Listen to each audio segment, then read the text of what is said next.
Recording. Okay, so I already pulled from the latest branch, Marinho, and do you remember what we were doing? I do remember. Yeah, we need to finish implementing the dependency graph stuff, basically. Yeah, so um, what we need to do, we need to do something like this, and that, no, not like that actually. But here's the thing, and this type is also kinda, well, let's put an attempt here. So here's the thing, I need to do a dune build. So let's do that. Thank you very much. So, um, but I had an idea between Wednesday and today.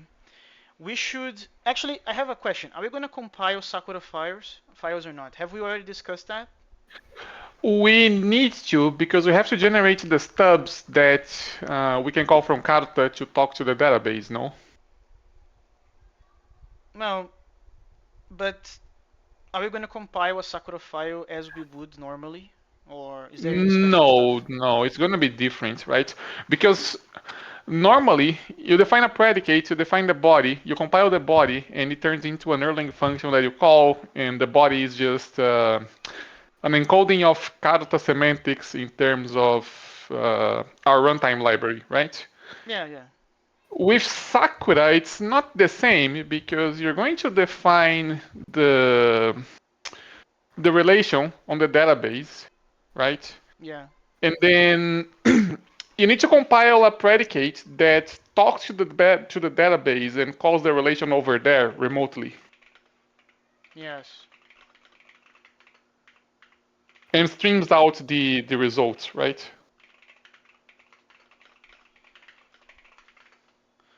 Also yes. Well, actually, this question of mine doesn't really matter that much because my point is that we should do a search on it. But what do I mean by that? Um, we should doing the topological sorting, right? So when we are identifying which module, which file we need to compile first because it's a requirement for the other files that you're trying to compile, we should instead of using the topological search and just throwing that to the compiler, in the middle of that, we should check, hey, have we already compiled this before? And then, if the answer is no, then we should do that. Oh yeah, no, we should totally do that. Yeah, but that brings up a design question. How the fuck are we going to do that? Because my initial idea is usually always is just to use a mutable reference of like you go uh, to this search path like I don't know let um, builds and you say that this is a ref of a string or whatever, and this is where the path that we're going to be looking forward, and it should be maybe Karuta.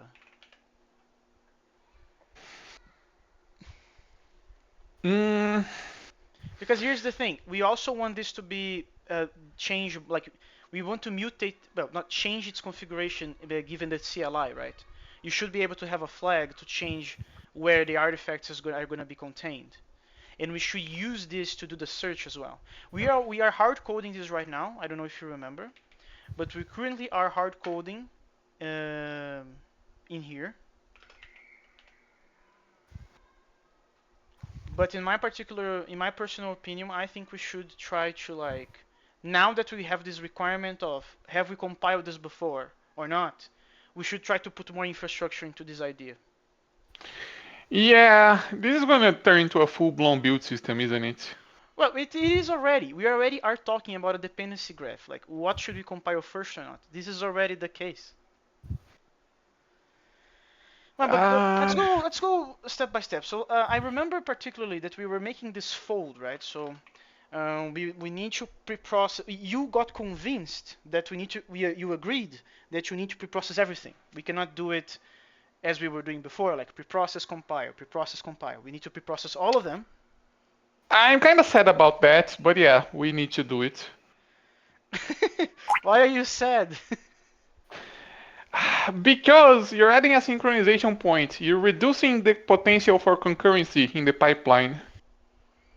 which is not great. We kind of need to do it, but in order to remove it, we would have to redesign some stuff. So let's not do No, that right wait, now. wait. But you said redesign some stuff. So what would be the alternative? What can we do to make that happen in the future?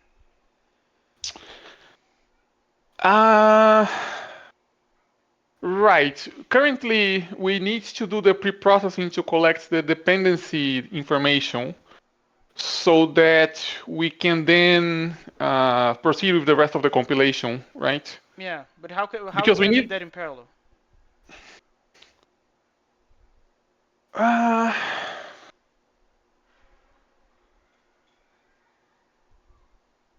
hmm. I have a very dumb idea on how to do that. The problem is not how to do that in parallel because we can already do it. The problem is, okay, we need to collect all of the results to build the dependency graph afterwards, right? That's a synchronization point. I'm trying to think if there's a way to avoid it, But no. But but that's a separate matter. That's the gotcha. Because here's the thing. Let's say, let's pick an example. Let's say that you have a graph.karuta, right? So you have a graph library, and then let's say that you have a math.karuta, which has some math functions, and then you have your main application, and let's say that you have some linear algebra, right? So algebra, which uses math, okay? And let's say that this uses linear algebra and graph. Here's the thing. The dependency graph of this doesn't mean that it cannot be done in parallel because you can compile this by itself.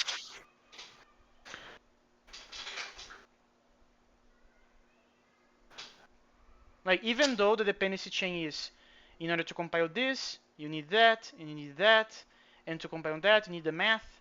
This subtree is completely separated from this subtree. So these two groups can be done in parallel. that is fine. I guess there's not really any way around it, is there? No. But do you follow what I'm saying? This means that what you're calling the synchronization point, it doesn't have to be in sequence, right? We can still pre-process and compile them all in parallel because they are in separate subtrees. Which again, a tree is a graph. That's what I mean, right? The point is, how do you make the tree to begin with? Well, actually, that is my bad idea. You can just attempt to do it, like in a very dumb way. Okay, I'm not saying this is the proper way to do it. You were the designer. I'm not. You could just attempt to compile something, and if you notice that there's an external there, you just stop. But That's if actually a perfectly fine strategy, by the way. but it sounds a little bit wasteful, right? Because maybe you have an external all the end to of the file, and everything you've done so far was wasteful, like useless. Not really, because we're going to pre-process it so that the external is at the top, No, no, right? no. But That means we are from the perspective of the preprocessor. We are the preprocessor in this case. So let's say, let's do a preemptive compilation, right? So we're gonna try to compile this without knowing where it is in the dependency graph. Fine. We are the preprocessor. We don't know where the externals are. You see? that is, yeah, no, that is totally okay. Yeah, no, I think it's not really a problem to run the preprocessor and figure out that, oh, actually this depends on something else. The preprocessor is not particularly involved, and I don't expect it to become particularly involved and in the future. So Yeah, but this is kind of like what I thought. Like, how would I do that in a very dumb way? I would just like, okay, I'm gonna create 4 threads, and I'm gonna try to do all of them in at the same time. And if each one of them encounter an external, then that thread stops. And then we're gonna reach a point where we're gonna have compiled everything that could be done without in parallel, and everybody that died should have died anyway, and the only survival is gonna be this one. So, what do you think? Now, in Yeah, this case, it's going to be compiled, right? This in this case, and this is going to fail. Well, actually, this is going to be actually compiled as well, and this is going to fail, and then this is going to actually survive.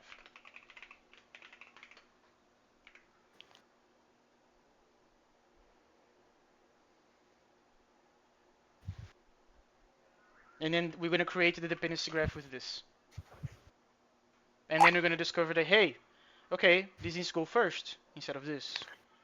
I'm wondering if we shouldn't actually persist the dependency graph at some point. Actually, this yeah, no, this will fail because there's an external. I think we should, right? Because, but then we're gonna introduce the notion that like we're gonna have to save timestamps of what when we did the last change or whatever, so we can compare to, so we can automatically recompile the files because they changed. Essentially, what Git does.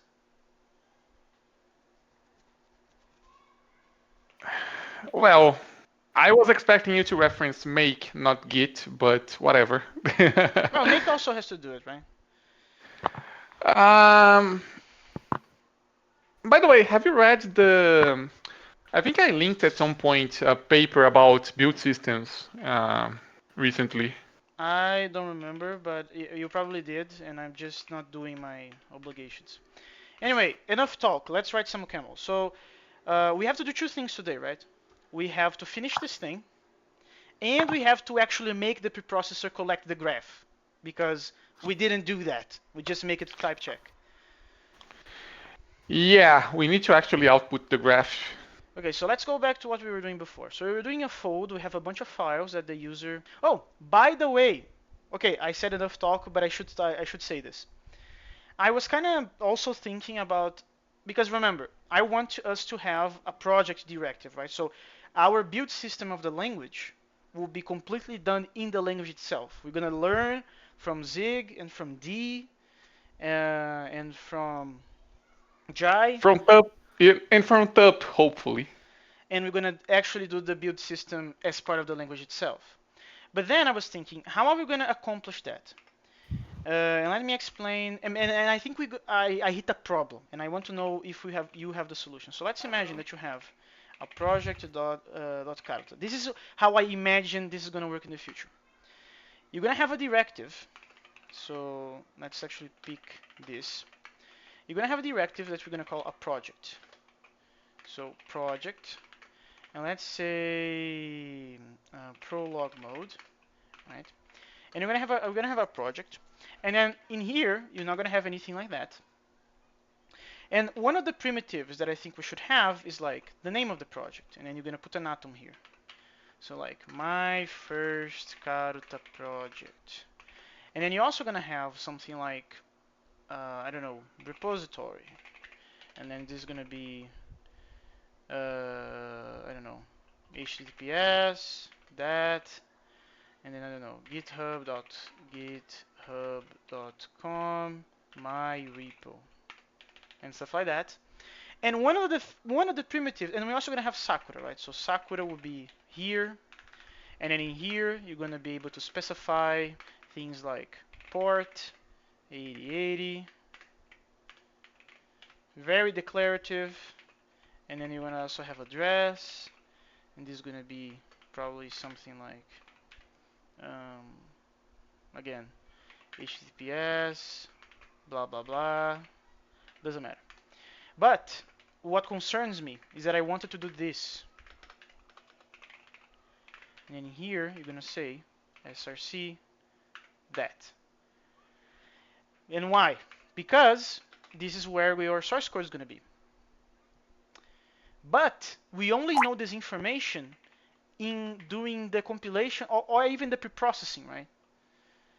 And then in the command line, so imagine the command line, you're gonna have something like Karuta, and then you say compile, and then you have your I don't know hello Karuta, and this is gonna be like what these small projects are gonna use. But I wanted to first do this instead of you having I don't know file one Karuta, file two Karuta. That's boring. I think we should just say this, And then the project will have the information where the other files are. And then Why it's not gonna just look say this. Karuta compile or Karuta build or whatever? Oh And if you yeah, don't specify a file, you read from the project. sure, this, right? But Yeah. then we have a problem because everything that we are doing of the whole this directive is gonna have to be understood during preprocessing time, which is kind of inconsistent with every other single directive. We don't do that. They are only understood when compiling. Is that a problem? We could just treat it differently.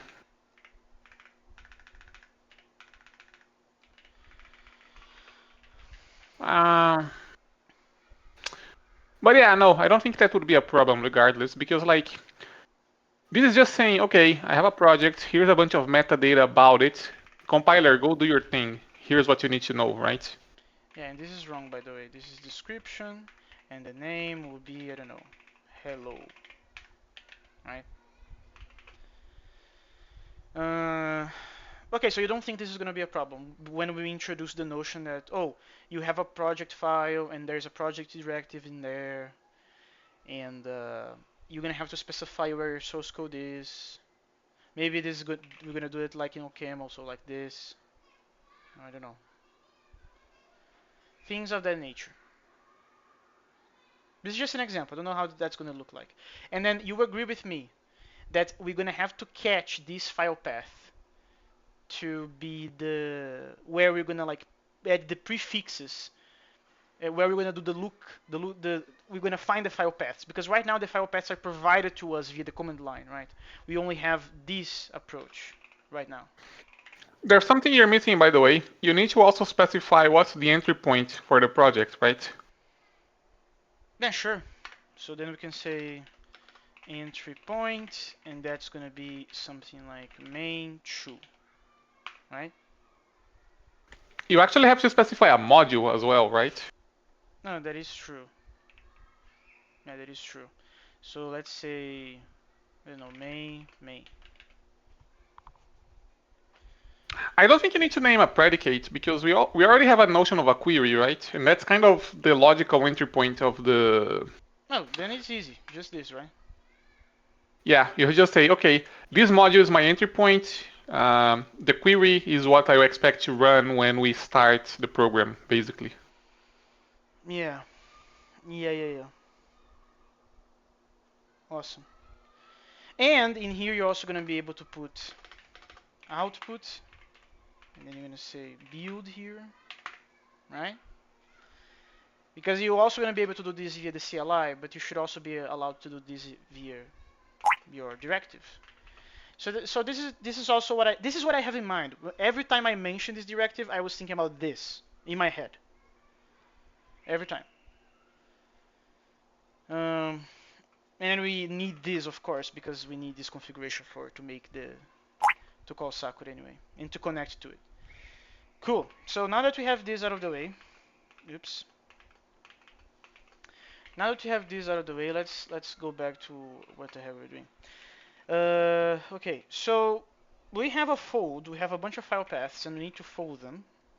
And we were creating the folding function, which is going to be this one. So preprocess one.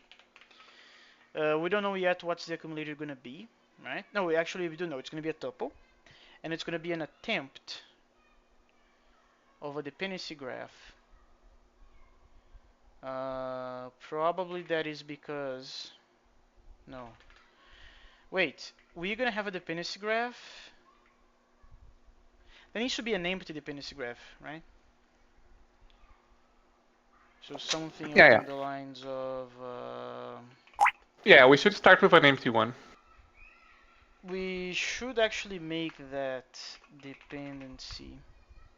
Yeah, so let's do empty graph, and this is going to be a bet map string t, well, empty. And then we're going to say preprocessor um, empty graph. And we also need this thing, right? We also need this thing. So what is this? Is this the these are the clauses, isn't it? Yeah, This is this is a map from a file path name to a clause. to a list of To a clauses, list yeah, of to the clauses, yeah. body of the program basically. So we're gonna do something like bat map string empty there. And there we go. There we go. This is actually okay. Unbound value. Yeah, so let's do build again. Doing build. Nice. So in theory, this should be fine. Yeah, it is fine. So there we have it. So now what we gotta do? We have to grab the ACC, and we need to grab. That's kind of funny. Before we were grabbing the dependencies in the preprocessed. Ah, it's because this is wrong. Wait, is this wrong? The accumulator is a tuple, right? It Uh, should be, yeah. yeah. Ah, wait, what is the type of this? What is the problem? This value has type that, but an expression is expected to have that. It's because yeah. Okay, so I need to undo that, and then I need to do something like let star dependencies equals dependencies. There must be a better way to do that, right? There's no way. Do you agree? Probably, yeah. So how would you do that? Like it's very shameful that we cannot just put, well, I guess that would be very weird as well. Well, I think we can actually do in this way at least. We can grab that and just put it in here. Yeah, that works. And then we can just nuke that. That is one way to do that. And then we make sure we have the dependencies because we may have failed already. And then we say initialize this preprocessor with this file path with these dependencies, right? Because we need to inherit the dependencies from the fold. Agree? Yeah. And then we need to do all those things. So what's the problem going on here? So what's the compiler telling us? Man, it's still complaining about this nonsense here. Let's fix this problem before because it's forbidding the compilation of the other stuff. So compile one file. We receive the preprocessed stuff and we receive the file path. We need to do the topological sorting here, don't we? We need to receive the topological stuff. That's gonna be annoying. Just compile one file though, right? Yeah, no, but we need to receive the dependency graph, remember? Because we need to know which clause to send to this thing. And there's another problem. Yeah. Yeah, so the problem... Okay, there's a very easy way to fix this. Let's do this right now, just to make it compile, which is to do this. And now... There we go. The value file path has type string when an expression is expected to be list of parser clauses. So we're doing something very wrong right here. You should receive that, and you're going to return an attempt. What does return?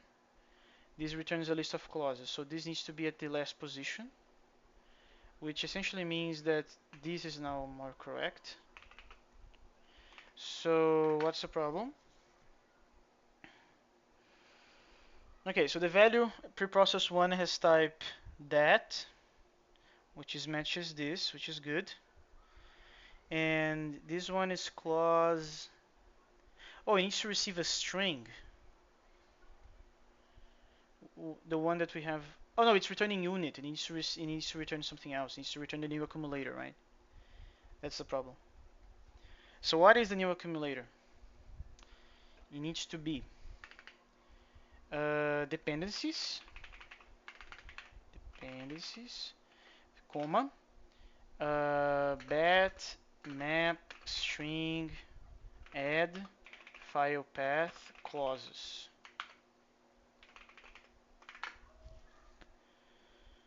What is the problem now?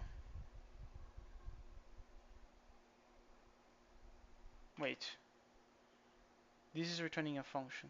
So you pass that. Oh, you need to receive the map, right? So preprocessed. That was easy. The type is still wrong though, so we are receiving that, which is correct in string, then that. What is the difference between those two types? Here is wrong, right? This needs to be an attempt. So you need to Yeah. say okay.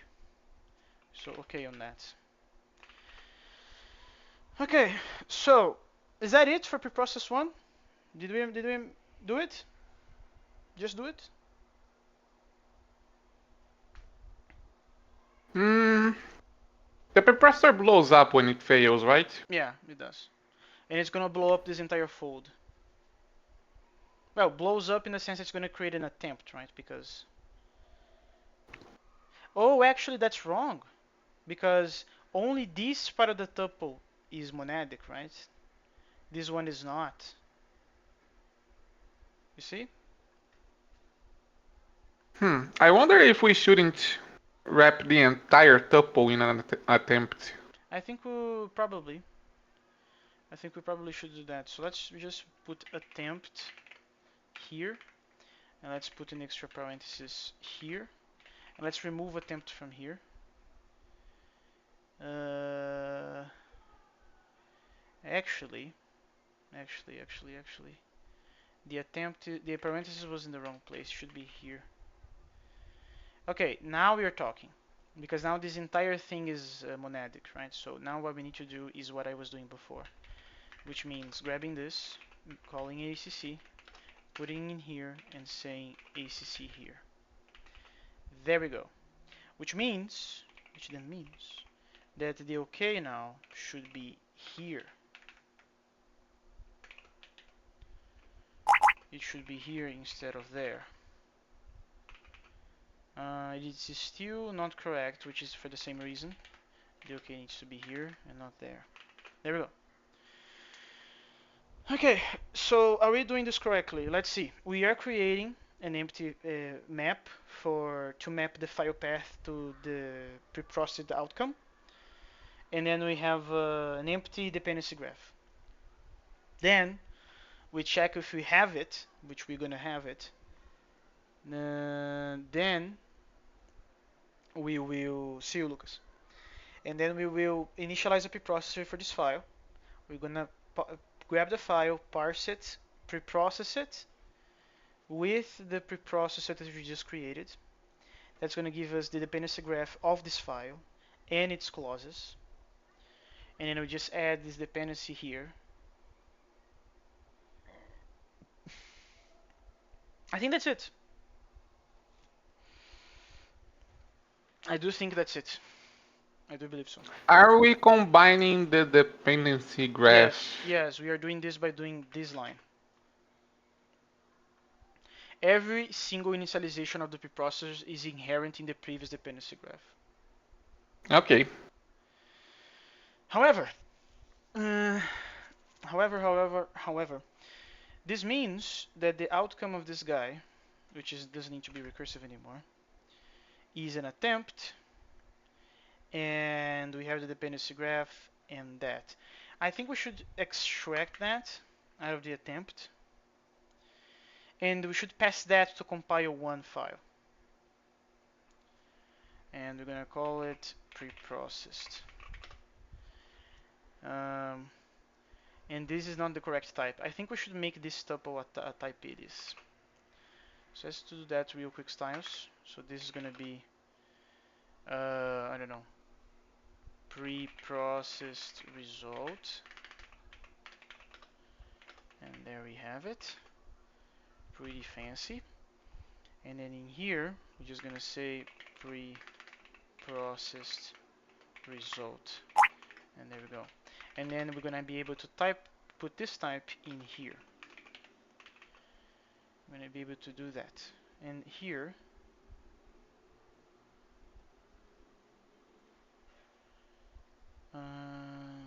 yeah, I think that's pretty much it. And then we just need to pass that there. And then we have it here. And now we need to do the topological sorting, right? So which one you want to do first? Do you want to do the topological sorting first? Uh, what is the problem now, actually? This pattern should not be a unit literal. This expected type is a sakura.lookup_t. Wait. Unused. Okay, so which one you want to do first? The topological sorting or make the preprocessor actually collect the dependency graph? We should make the dependency graph first. Okay. Otherwise, it might be annoying to test this later. I think it's going to be annoying regardless, but that's fine. So let's go. Which function are we calling on the executor? We're calling group. Sure. So starting from group, we have the multi-mapper. Should we do something about it? So for example here, should we do an add or a remove or whatever? Mm,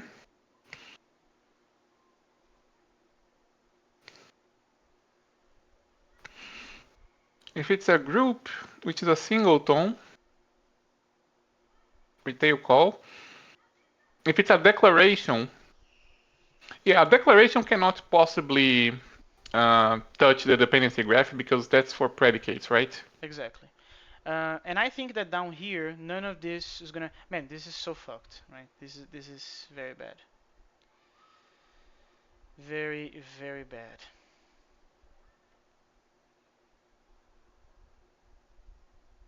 Okay, actually, before we do that, let's fix that nonsense down there. So module bat finger tree equals struct and include bat finger tree, but we also gonna introduce the notion of a sort, and you're gonna pass a function and a value, and it's gonna be doing this nonsense here. So let's grab that. Um, and just do this.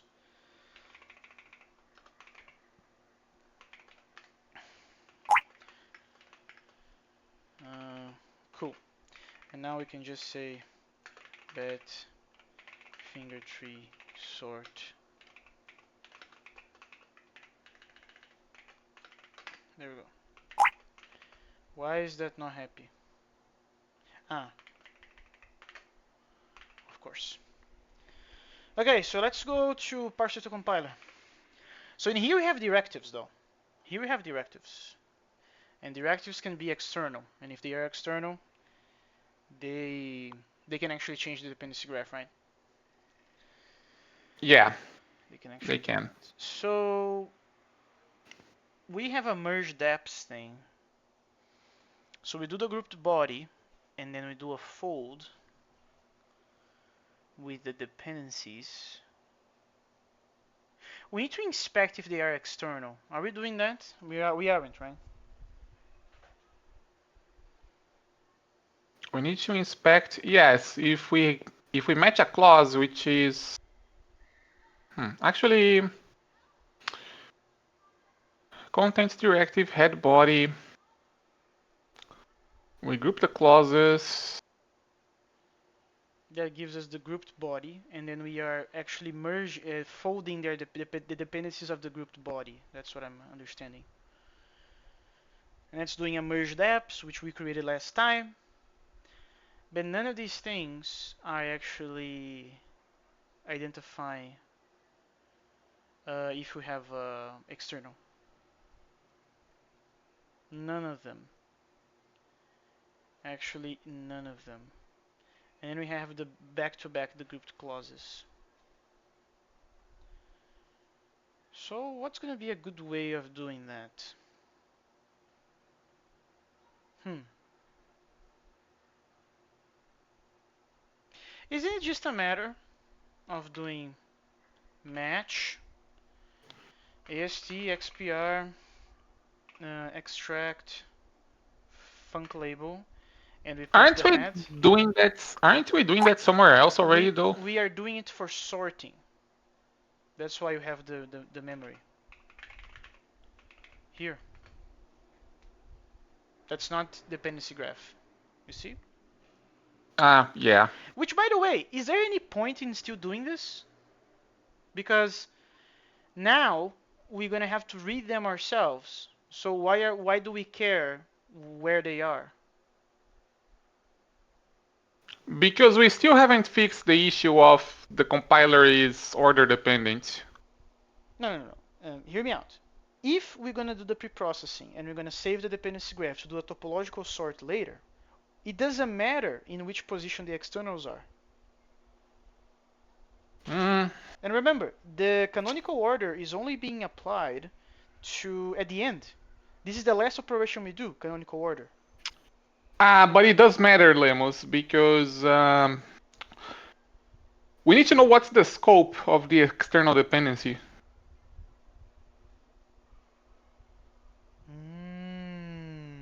That matters for Mm, topological sorting. That's what you're saying?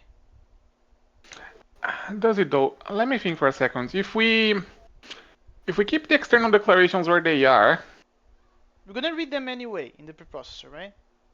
yeah, Sure. we are. We're gonna read them, and then we're gonna do something on the dependency graph about it. Yeah, no, you're right. This unfortunately we have to keep the externals. Yeah, that's very sad. I thought I was misunderstanding that we would be able to just care about the externals in preprocessing time, but because these mother flippers matter for scoping, we cannot do that. We have to keep them around, and in this case, this now is back to mattering. Well, there is the alternative of taking a detour to make the compiler order independent, and then it doesn't matter where the external declaration is as long as it's in the correct scope.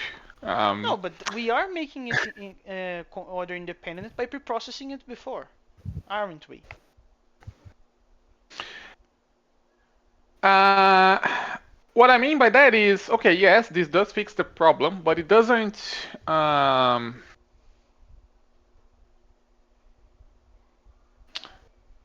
I guess this matters more for nested modules than for the external dependencies, I suppose. What do you mean by that? Because like the place where this matters the most is like, okay, we're pushing all the externals to the top, so effectively um, they are kind of already order independent, right? Because Yeah. they don't they don't have a body, so they cannot have a nested scope inside of them. It's defined externally, so it doesn't matter for us. Which, But by the if you way, have, we are not checking if their bodies are empty, are we? we don't have to. No, but that should be an error if you have an external with a body. We do want to. Well, I guess we can do that for now. We do want to eventually allow you to say, okay, this is the signature I expect out of this external dependency. Um, No. But if you're doing all the way to that, we just have a functor. well, it's not a first class functor, but well, No, but that's what I'm saying. Why are we gonna allow you to do that if we're gonna have functors in the future anyway? because we still want to be able to say, okay, I depend on this external thing. I'm never going to be applied to anything else, like whatever thing I name here is the canonical thing that I'm going to be applied to. But you still want to be able to say, okay, and this is the signature I expect, right? Okay, I see your point just because we have Sakura files, and probably not gonna allow you to make functors out of Sakura files. So I guess you are right, because there is a corner case in which you want to describe the signature, but you cannot use a functor, which is having a Sakura file. Yeah, yeah. Well, anyway. Um, But yeah, for now it's actually fine to just say, okay, this cannot have a body. We need yeah, to but add we signature don't have to check support that here later. though. Let's just keep this simple as possible. Let's blow that up down here. So where I was doing Okay. the extract, yeah, there we go. So what do I have to pass to this guy? You have to pass a functor, and what are you? You are a functor with location, so let's do that. And yeah, so if you are external, Be careful, by the way. I think extract func label can blow up in some cases. that's that's weird. Why is that? You see what happened there? There's an E and a dot there.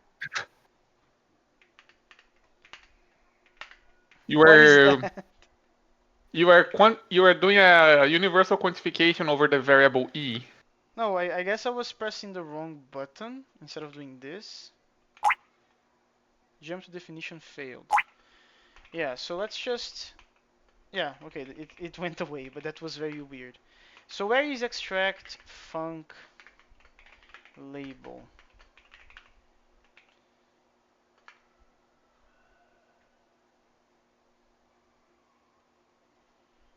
Yeah, no, this can fail, but this fail is the one that we want. You're trying to qualify directive. So I think it's fine. There is a problem, which is that this should be a tuple. And you're going to put the body here. So what is the body? The body is a list of let. Okay, so if you are external and you are an empty, then we're going to do something about it. So fail with to do. If you are an external and you have stuff, then I'm going to say logger um, error head lock, and then we're going to just exit one, and we're going to say that external uh, this is very confusing because if I say this, you know the double meaning that this has? Hmm. Uh, so we can also just say this. What do you? But this is a little bit noisier. What do you say?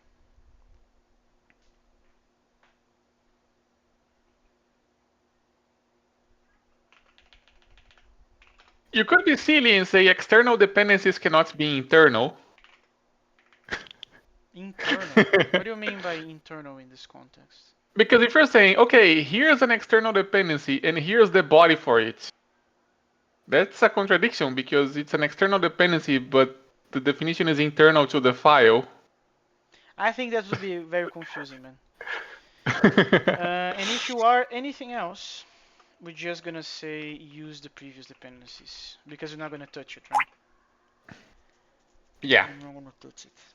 Probably we should make this a separate function now that I think about it because we're gonna use more than one place, right? Are we? Oh, I'm assuming. But let's just finish the implementation, then we can discuss that. Okay, so now that we have that, let us think about what should happen in here. So this is just a simple add, isn't it? Yeah, it is. It is just a simple add. Um, yeah. So in this case, it's gonna be what is the dependency graph again? I keep forgetting. So dependency graph. Okay. So man, I'm almost making dependency graph a module because there's already this, and now we're gonna have an add. I We think it's probably worth it. should actually. Dependency graph equals struct end. So let's say that there is a type T here, which is this, and let's say that this lives there, and then we're gonna queue that, and the compiler will tell me where we are wrong, and in here we're gonna have an add. Uh, well, let's do one thing at a time. Let's fix the compilation errors first. So these two are easy. There we go. So dependency graph. There we go. And there is a fold map. I'm assuming this can just be dependency graph T. Yeah, dependency graph T. I don't know. Yeah, what is this taking? Oh, this should not live here. Okay. So there we go. We have a merge. We have a merge, and then we're gonna say dependency graph merge. Awesome. Pretty good. Pretty good. It's still not happy about it. I wonder why. So let's put back the fail with here. Same thing happening here. So this is gonna be dependency graph merge, and this should compile. Well, not really, because the executor, yeah, the executor is a little bit behind. So where are we saying dependency graph here? So we're just gonna say that, that, and there we go. Of course. Uh, Dependency graph, and I probably should rename that to just empty.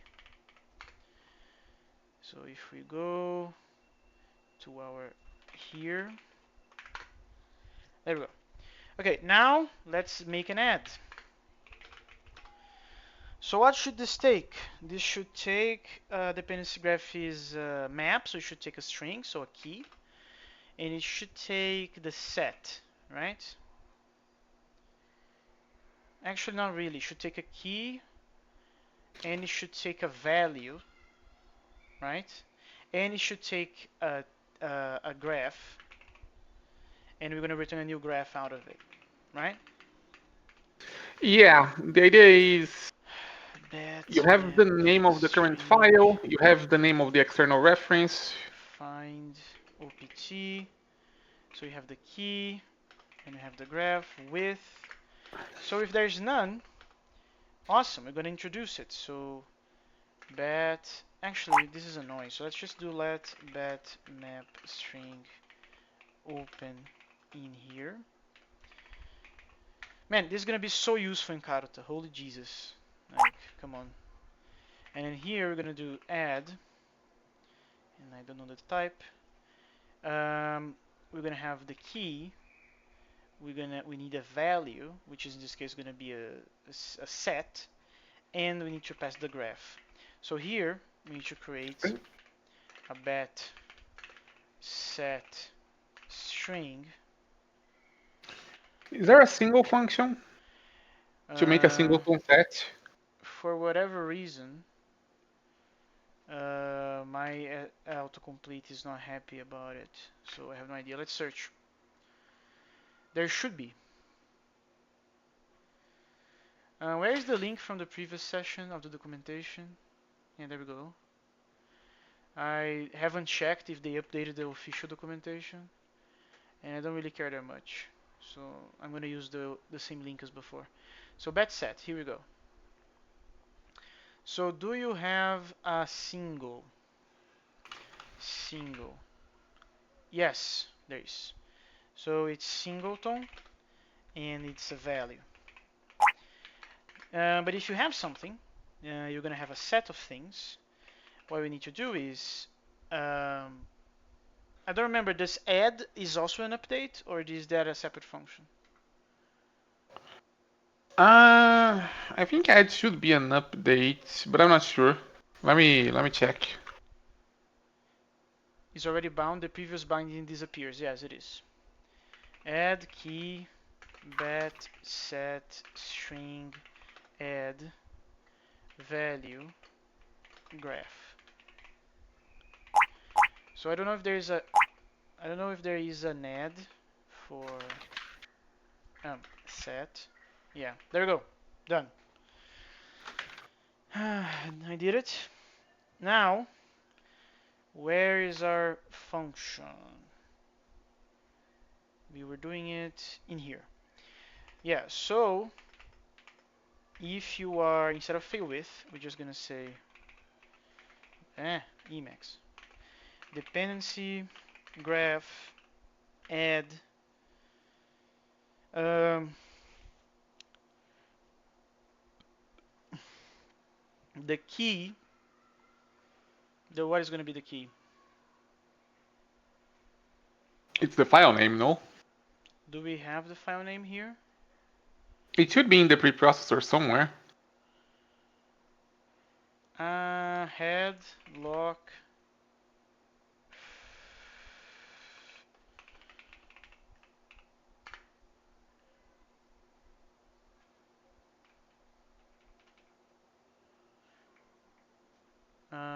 Is it? I think it's pos fname. Just take it from the preprocessor, Lemos. It should be there. The preprocessor. Wait, you mean this? Yeah. Do we have that in here? Oh, we do.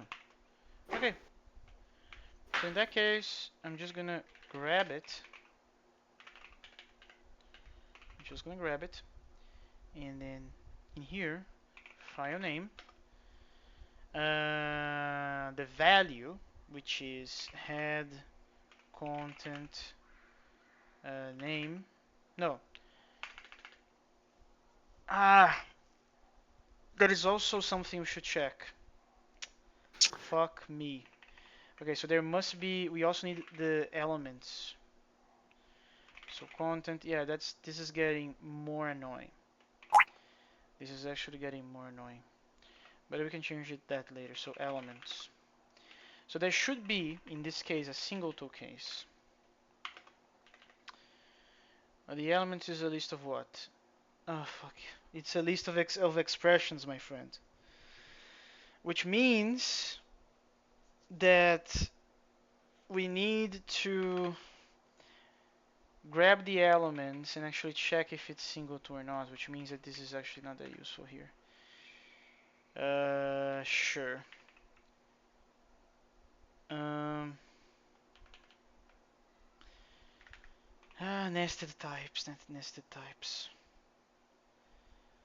Okay, so let's just do match head content elements with, and then let's say that there is a singleton case, so there's gonna be singleton case, and something like this is gonna live in there, and there's gonna be the empty case, so that, and there's also gonna be the any other case. Uh, there we go.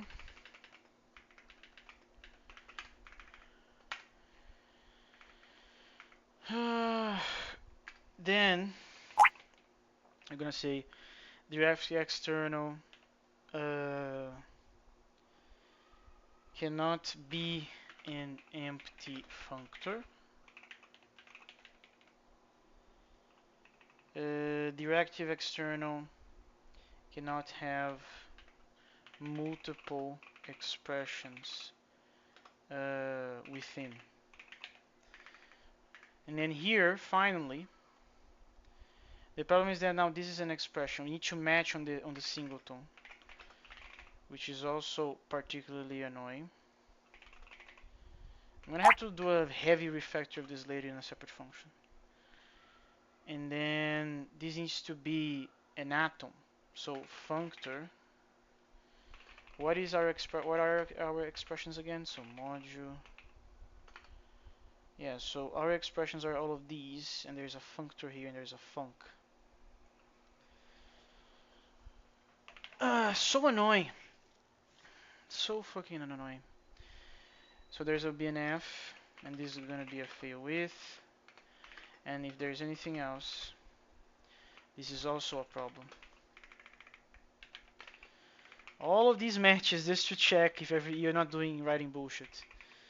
Can only have atoms. A single atom within.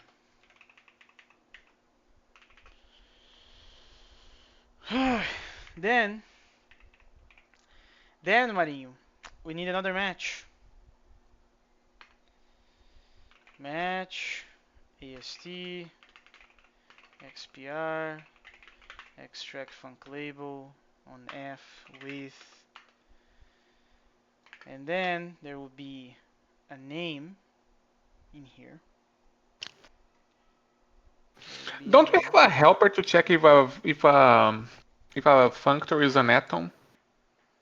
Maybe it is the cousin. It is the functor label. Maybe. Let's check. Good call. So extract functor. Yes. Yes. We actually do that.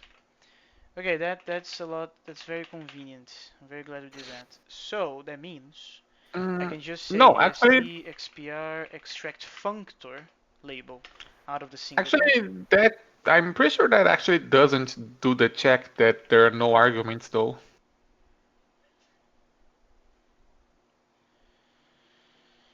There are no arguments.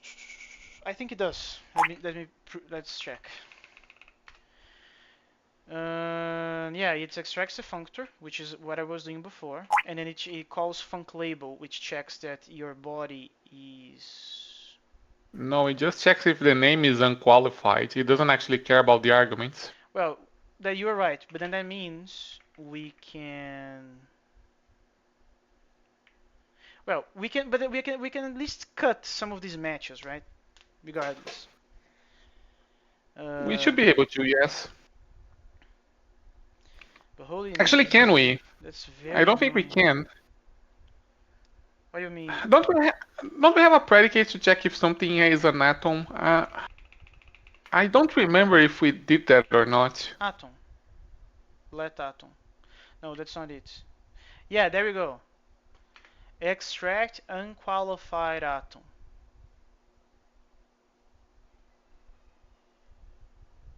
We're not checking the That's very. body. What are we drinking here? Uh, unqualified atom. Yeah, it must be this function. But where are we checking the body?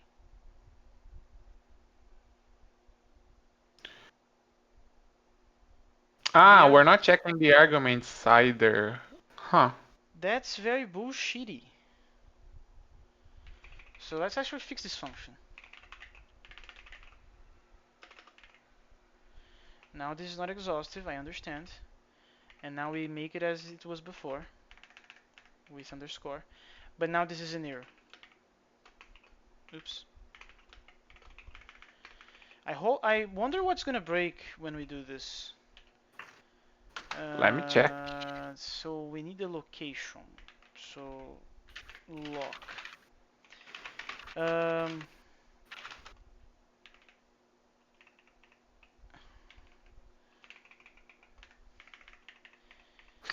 Good news, nothing's gonna break.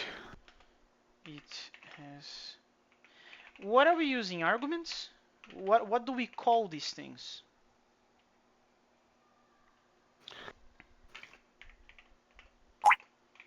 Well, we expected an atom, which is a special case of a functor, but we got a functor with arguments.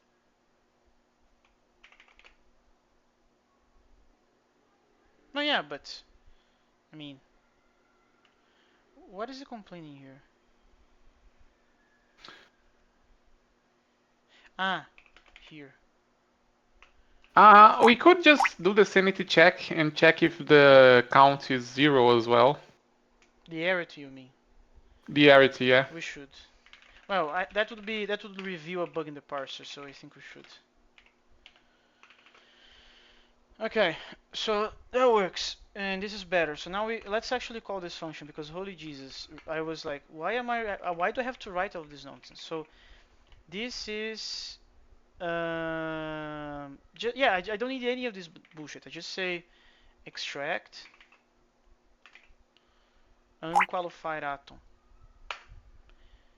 and I have to That rewrap this. that doesn't quite work for this though, because external needs to have an argument, right? Ah, you're right. I'm misplacing it. My bad. So it isn't here, actually. It is actually in here. So we're gonna call ast expr extract unqualified atom, but I need an expression. I need a freaking expression. So can I call it in here, or do I have to go through the enumeration thing? I think. No, you have to check that there's a singleton, Yeah, yeah, and yeah, then you call yeah, it yeah, on the singleton. yeah. You're right. I'm starting to get hungry. Match this singleton. Actually, this always returns a string. Yeah. So this is just let uh, to import. Well, um, I'm gonna call this external, and I'm gonna call this in. All of this nonsense can go away, and then we can finally use add. So we have that. We have the external, and we're gonna have dependencies. And what is the problem? Oh, this is um, there we go. Uh, Probably I need parentheses. It's probably confused. There we go. There. Is that it?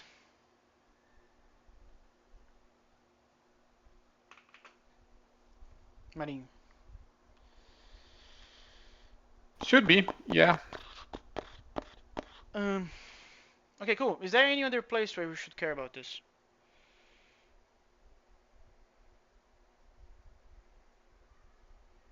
Query conjunction, I don't think so. Declaration, no. Directives is the only thing that we care. Uh,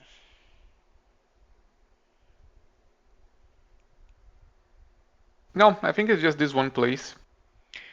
Maybe this should also be a module. But it's not really worth it. Not so far. Find variables. Okay, so now that's it. We can now do the topological thing, right? Exciting. So let's see if it compiles. It does. Cool. So let's go here. And now it is time. Actually, before we continue, I should order something to eat. I should in fact do that. So wait a moment. Have you finished eating already? Marinho. Um, Almost. Just give me a second and I'll be done. I'm gonna pause the recording. Let you finish that. We are back, and Marinho is gonna take over because I need to order the things to eat, and eventually it's gonna arrive, and I'm gonna have to stop the coding anyway. Okay, You so there. picked availability. Yeah. Okay, so Okay. um, okay, so we need to go to the executor, and we need to implement topological sorting. Which, by the way, I actually don't know how to do that. So do you? Uh, I know the idea. I can figure out the details, I think. Okay, so my understanding is that we're gonna do a sorting based on how many elements each set inside of the map has. Mm, Not quite. Actually, let me go back to the processor. It's probably better to implement this in the dependency graph module. Yeah, yeah, sort.